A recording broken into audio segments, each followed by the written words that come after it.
Support comes from the Missouri Forest Products Association, providing more than 41,000 jobs in the production of wood pallets, railroad ties, white oak barrels, hardwood floors, and more.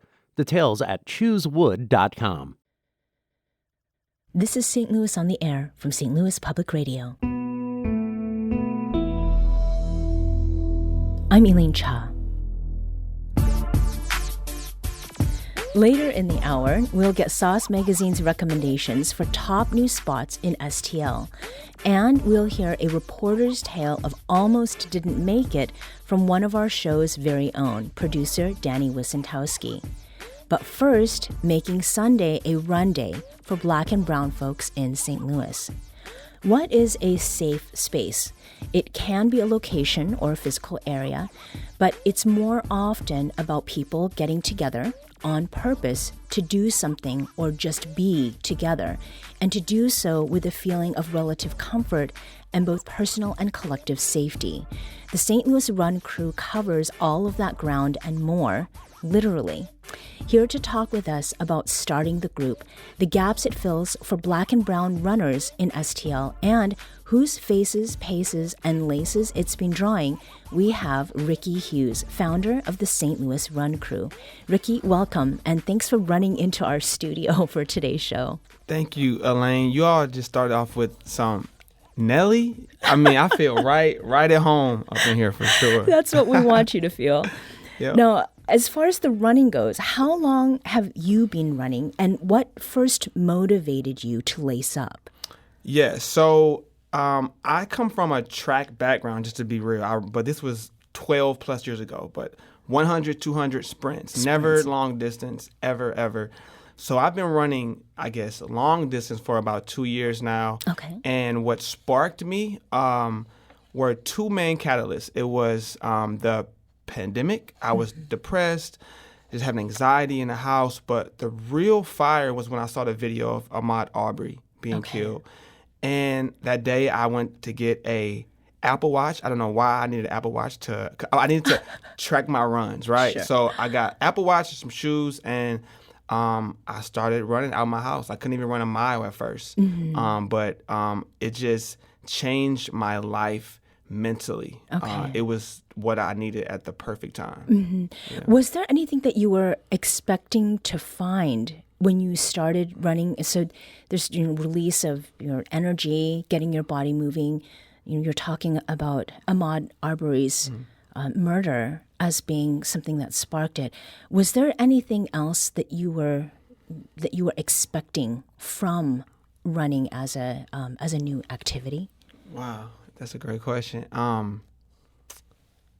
I was looking for an outlet.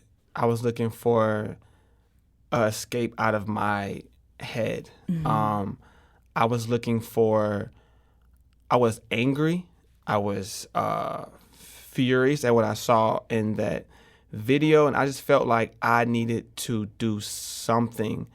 And I had no idea that running was going to change my life like it did. And I was looking for something. I didn't know what I was looking for, Elaine, but it found me through running. And you said that in the beginning, you couldn't even run a mile. No. What was it that kept you going? I mean, did you start to taste a little bit of what they call the runner's high, even at shorter distances? Yes. So, and people always say, oh, I wish I loved running, but I don't really think I love running. I love how running makes me feel. So it can be hard.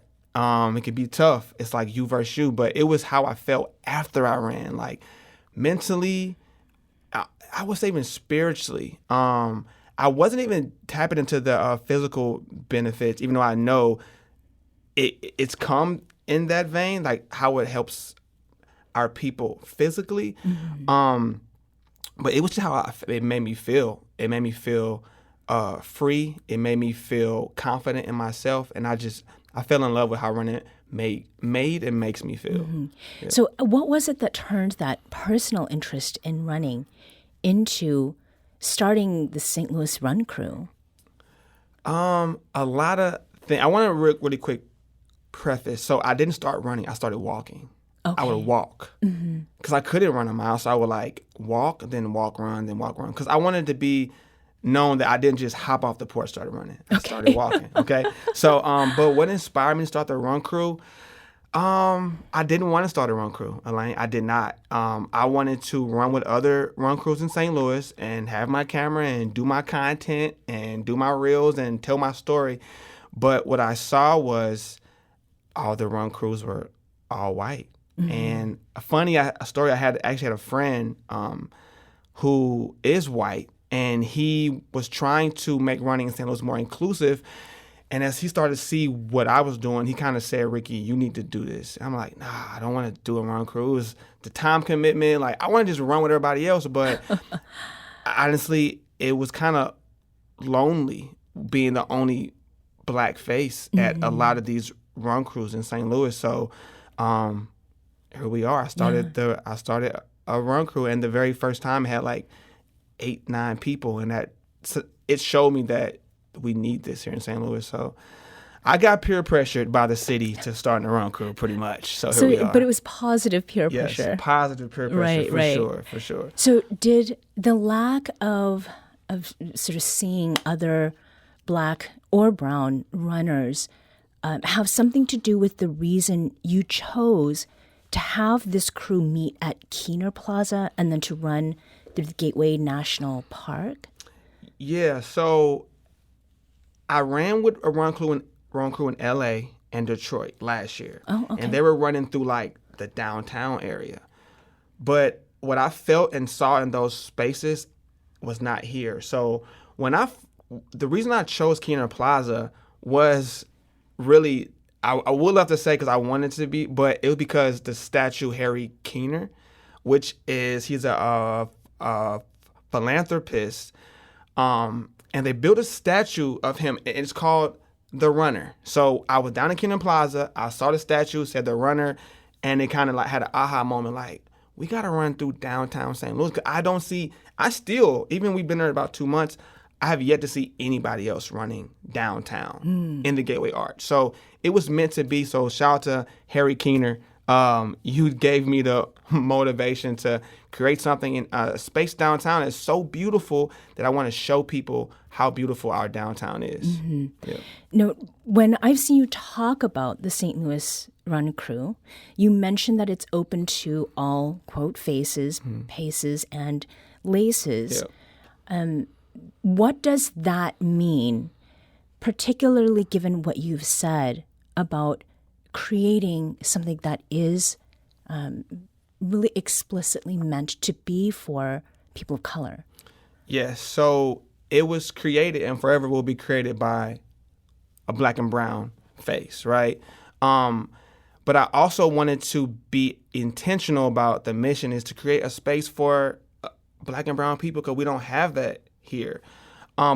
So that what's it mean by the face, but the pace is important too because running can be really overwhelming in my community.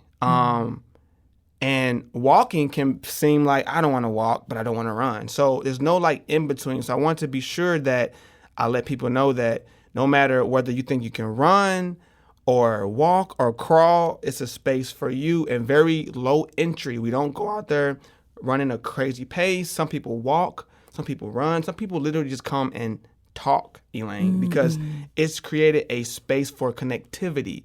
It's created a community for people who would have not identified as a runner, but they come and they just run half a mile, and I can see it changing lives in real time, and it's inspired me. Like it's lit me up like nothing has ever lit me up before.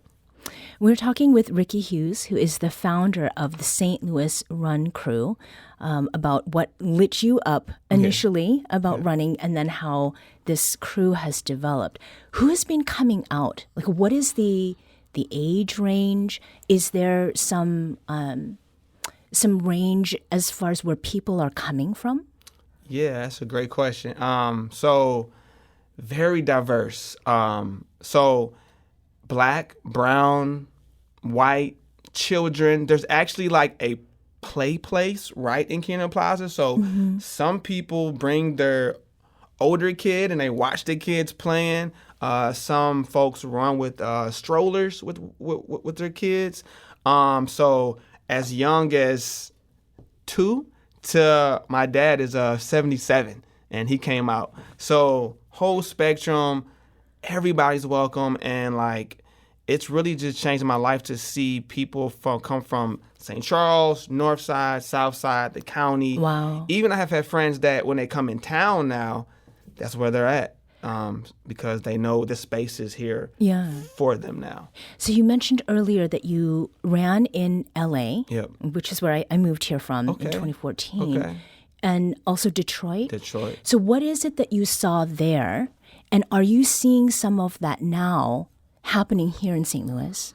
Yes, for sure. So what I saw, and I'll say Detroit because I spent a lot more time in Detroit, and their run crew leaders is called We Run 313, and their leaders have we've kept a good relationship. They give me a lot of information and like gems on how to support a run crew. But yeah, I see the people, I see just the energy, and also I see the potential to connect with brands. So that was never my mission. Like I ran because I was depressed. I wasn't trying to create a run crew. I wasn't trying to connect with any shoe companies or running brands, but that's what's been happening. We've been able to connect with some brands. So I do like raffles. I had some Hoka stuff and some Lululemon stuff. So I try to use that stuff, not for me, but to like excite my crew, because 90% of our runners are new runners. So I want to keep them inspired and engaged and coming back, because running might not be fun, but it's everything that surrounds running, the connectivity, the merch, and things like that keep it exciting, that I want to kind of leverage to just continue to grow. The crew. So we say the crew. The crew. Yeah, the crew. So I think that gets to an interesting aspect of running. And while there are more Black and brown folks taking it up, it is still, by and large, a very white sport or pastime. Yes. And associated with it is branding, is merchandise. It's the commercial sort of aspects of it. As a Black man here in St. Louis, what does diversity in running mean to you, especially given everything that you have seen so far in these 7 or so months that the crew's been around? It means us having like a seat at the table, us having ability to make decisions. Like I see a lot of boards that's all white. Like I believe the running industry is like a $38 billion running industry, and there's like one Black-owned running performance brand out of $38 billion. So I wanted to be more than just putting us on a cover or like using a picture for social media. I want us to be able to tell our story, like you've created for me, Elaine, to show that we bring a lot of creativity, energy, skill, swag, all of that to this sport, because it is a sport, and but it's more than a sport. It's a community building piece, and I want us to just have more pieces to the puzzle. Sure. Yeah.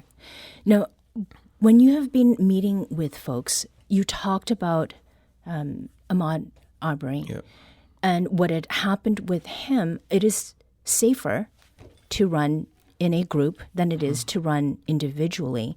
What are some things that non-Black and non-brown people of color should know about running while Black?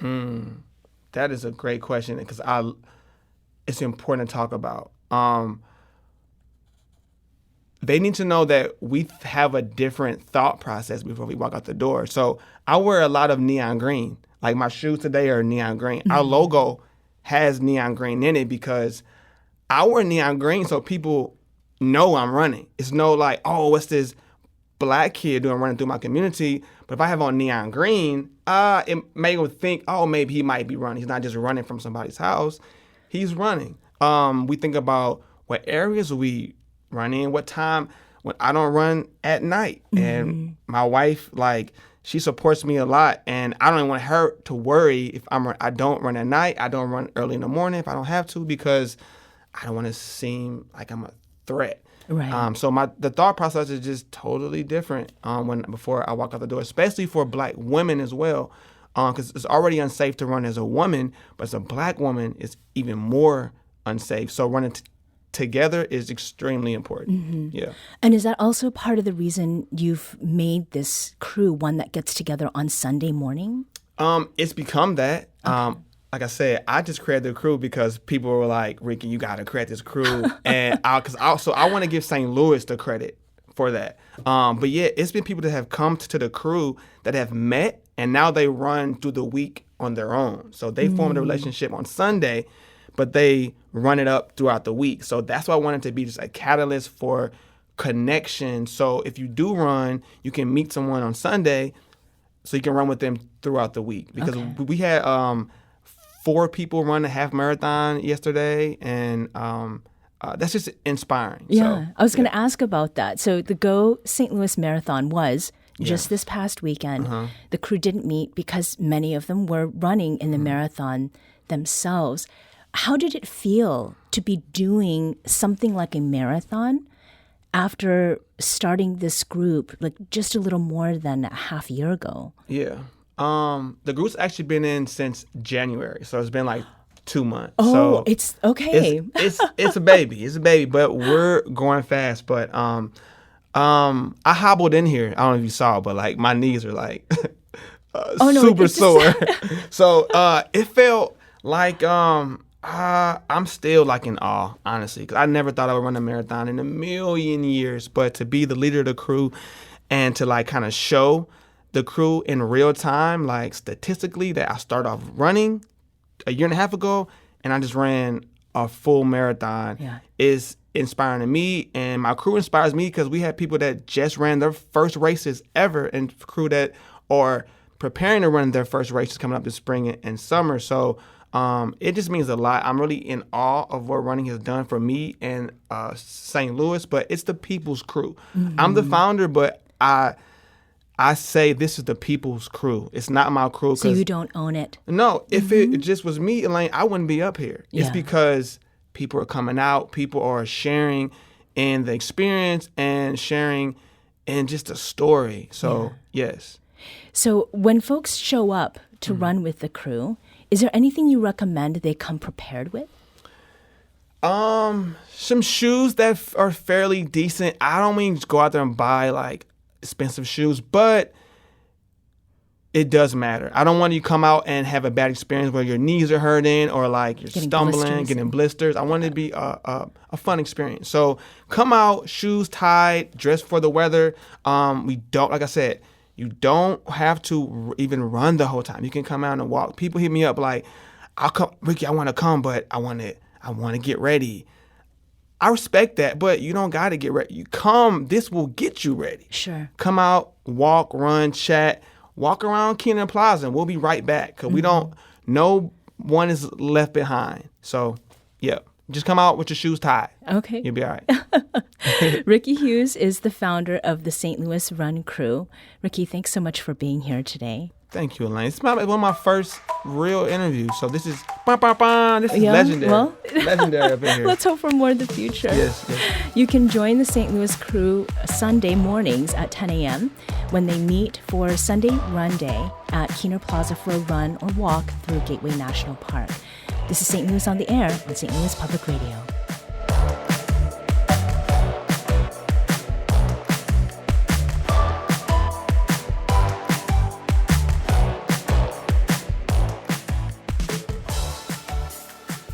Our production intern is Avery Rogers. This podcast was mixed and edited by Aaron. Our executive producer is Alex Hoyer. St. Louis on the Air is a production of St. Louis Public Radio. Understanding starts here. Our podcast proudly supports St. Louis artists by using music from Life Creative Group.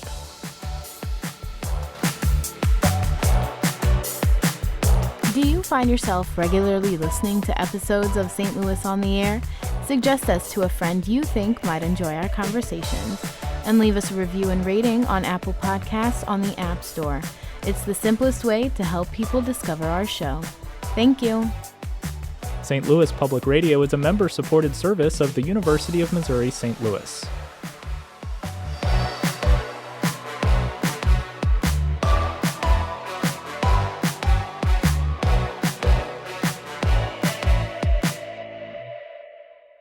Support comes from the Missouri Forest Products Association, providing more than 41,000 jobs in the production of wood pallets, railroad ties, white oak barrels, hardwood floors, and more. Details at choosewood.com.